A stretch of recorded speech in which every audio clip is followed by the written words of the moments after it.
So, with that background, we now talk to Sama Shahata, who is an Associate Professor of Middle East Studies at the University of Oklahoma, also editor of Islamist Politics in the Middle East. Nice to see you again, Sama. Used to seeing you here in Doha, actually, but nice to have you with us.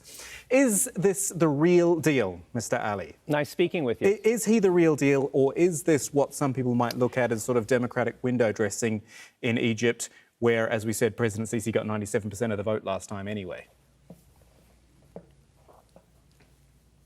Well, it's definitely not window dressing in the sense that this is not orchestrated by the regime to look pretty and democratic for the international community.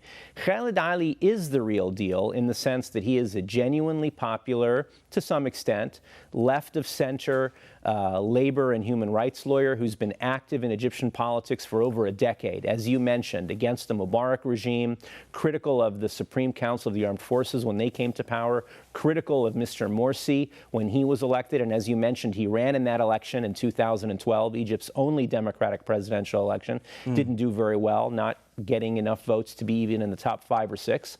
And he has been a thorn in the side of this regime, calling for more democratic freedoms, decrying individuals who have been arrested unjustly, and so on. So this is a kind of challenge to the regime. I think this shows the extent that there is still opposition in Egypt, despite the closing of political space severely. The thing is, if we were having this conversation pre-Sisi, I would have said, yeah, he's probably a chance here, or he will have this sort of support. But as I said earlier, Egypt, since the revolution days, has pretty much gone full circle back to those days of one strong man in power. And people seem to be, and correct me if I'm wrong, largely happy with that, or content at least. And I wonder how much of a threat he can really be. Well, Kamal, I don't think that he is a threat. That's not what I said. I mean, he's the real deal in that he is genuine, he is sincere, and so on. But as you implied, and as your skepticism shows, he has absolutely no chance whatsoever of winning, precisely for the reasons that you've said. This is an autocratic state.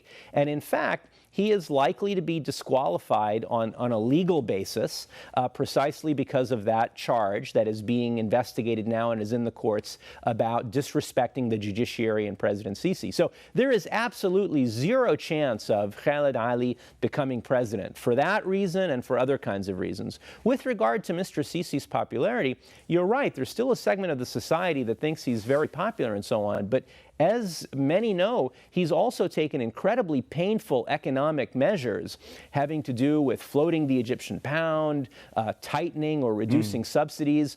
And this has caused a great deal of anguish and economic difficulty among millions of Egyptians. 20% of the population is living below the poverty line already. So there is reason and grounds for criticism and ferment there. Sama, good to talk to you, and thank you for noting my skepticism as well. Sama Shahata joining us from Oklahoma.